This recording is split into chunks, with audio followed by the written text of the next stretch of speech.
Hi guys, welcome to my channel ethical Harsh. So guys, इस video में हम फिर से वाइल लूप को यूज़ करेंगे एग्जांपल में। और ये एग्जांपल जैसे नाम से आपको पता चल रहा होगा कि एक नंबर लेना है और उसको चेक करना है क्या वो पैलिंड्रोम है या नहीं। तो पैलिंड्रोम नंबर हमारा कैसे पता चलता है, मतलब होता क्या है यार, हमें तो यही नहीं पता। तो मैं आपको बताता हूँ क्या होता है कि जैसे मान लो 1221 है, ये नंबर है। अब मैं इसका रिवर्स करूं, रिवर्स क्या, तो क्या आएगा 1221। तो अगर एक नंबर का मैं रिवर्स करूं और वो नंबर दोनों मैच कर जाएं तो वो नंबर पैलिंड्रोम होता है।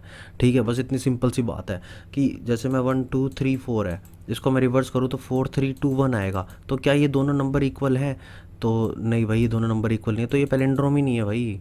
तो पैलिंड्रोम क्या है, मैं कहूँ 131, इसको रिवर्स करो 131 आएगा। तो क्या ये दोनों नंबर इक्वल हैं? हाँ बिल्कुल इक्वल है, तो मतलब कि ये पैलिंड्रोम है। तो सिंपल से ये कंसेप्ट है। तो इससे पहले हमने जो प्रोग्राम किया था रिवर्स ऑफ अ नंबर, सारा सेम लॉजिक है, बस लास्ट में क्या करना है कि हमें एक चीज़ चेक कर लेनी है कि जो नंबर हमारा रिवर्स आया होगा क्या वो हमारा जो n दिया हुआ है उसके इक्वल है या नहीं है।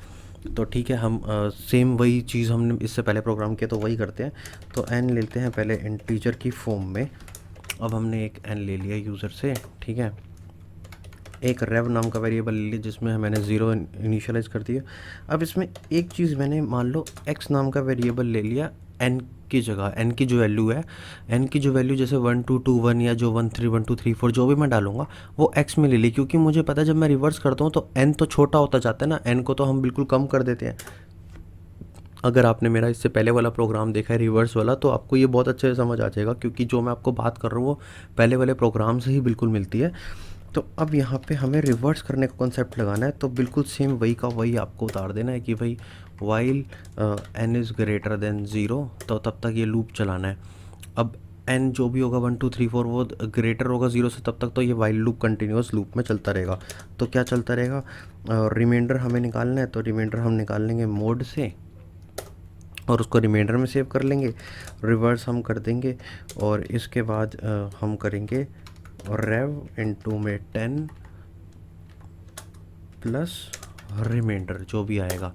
ये हमारा लॉजिक था। और n equals to n integer division कर देंगे 10 से। तो ये हमारा पिछला रिवर्स करने का पूरा लॉजिक था वाइल से यहाँ तक कि भाई ऐसे रिवर्स होता है नंबर का। तो हमने मान लो एक नंबर लिया, उसको हमने रिवर्स तो कर लिया। अब रिवर्स करने के बाद क्या, अब रिवर्स करने के बाद कुछ नहीं, आपको नीचे आना है, आपको सिर्फ चेक करना है इफ़ एक्स। गाइज यहाँ पे एक्स लूँगा क्योंकि जो एन की वैल्यू है वो मैंने एक्स में भी तो डाली है। एन अगर मैंने 1234 लिया है तो यहाँ पे मैं क्या दिखा रहा हूँ कि जो एन की वैल्यू होगी 1234 वो एक्स में आ गई। तो क्यों आ गई वो मैं ड्राई रन करूँगा ना तो आपको समझ आएगा। इफ़ एक्स, कंपैरिजन कर रहे हैं हम, तो डबल इक्वल्स टू कि क्या एक्स इक्वल है रिवर्स के, मतलब जो हमारा रिवर्स आया अगर ऐसा है तो क्या है वो। आपको पता ही है क्या है कि अगर जो ओरिजिनल नंबर है और वो इक्वल आ गया जो रिवर्स के उसके, तो यस इट्स अ पैलिंड्रोम। ठीक है। और एल्स, एल्स तो फिर पता ही है कि क्या है, प्रिंट नोट अ पैलिंड्रोम। बस सिंपल सी ये फंडा था। अब इसमें मैं इसको एक बार एग्जीक्यूट करता हूँ, जैसे 1234 करते हैं तो 1234 इज़ नॉट अ पैलिंड्रोम। अगर मैं कहूँ 12222221, यस इट्स अ पैलिंड्रोम।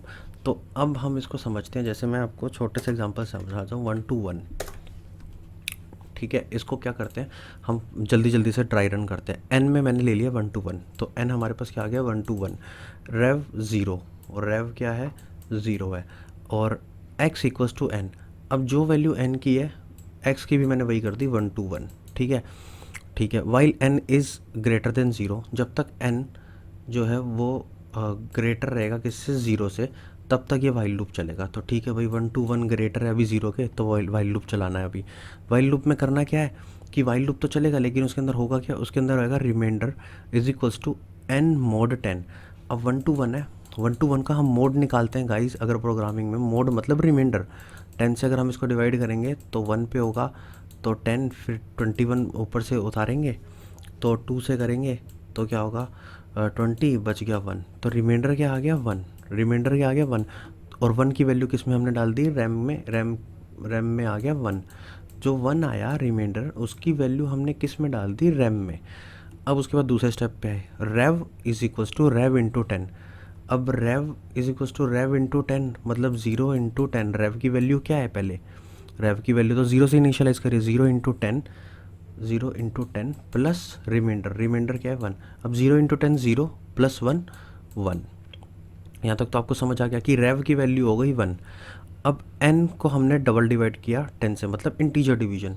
अब 1 टू 1 है n, n को अगर हम इंटीजर डिवाइड करेंगे मतलब 10 से, तो 1 पे गया 10, देन उसके बाद 21, फिर 1 फिर 2 पे गया तो क्या आ गया 20, और यहाँ पे 1। अब इस बार हमें रिमाइंडर नहीं देखना, इस बार हमें कोशेंट देखना है। जो कोशेंट आया है वो क्या है 1 2। तो कोशेंट क्योंकि इंटीजर डिवीजन कर रहे हैं और यहाँ पे मोड है, तो इन दोनों में बहुत डिफरेंस है, आपको समझना पड़ेगा। मोड जो होता है हमें रिमाइंडर देता है, और लेकिन इंटीजर डिवीजन जो है हमें कोशेंट देगा। तो कोशेंट क्या आ गया 1 2। 1 2 जो आया उसको किस में सेव कर रहे हैं, n में। तो अब n की वैल्यू गाइज 1 2 1 नहीं रही, n की वैल्यू हो गई 1 और 2, 1 2। फिर भी 1 2 फिर से वाइल लूप में आएगा, क्या 1 2 ज़ीरो से ग्रेटर है, बिल्कुल 12 जो है वो ज़ीरो से ग्रेटर है, 100% ग्रेटर है, मतलब ऐसा है, ट्रू है। तो पहले इन सबको हटा देते हैं।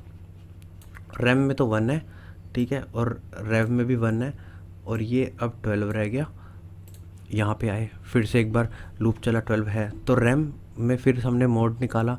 तो 12 का मोड अगर निकालेंगे तो गाइज आप करके देख लेना, 12 का मोड आएगा 2, तो 2 का हमने डाल दिया रिमाइंडर में, रैम में 2 आ गया। अब रैम में 2 आ गया, फिर नेक्स्ट स्टेप पे गए, नेक्स्ट लाइन में हमने rev is equals to rev into 10। और रेव में क्या था 1, 1 इंटू 10 किया प्लस रैम, रैम में क्या है 2 प्लस 2, तो इस जगह 10 प्लस 2 रेव में आ जाएगा 12।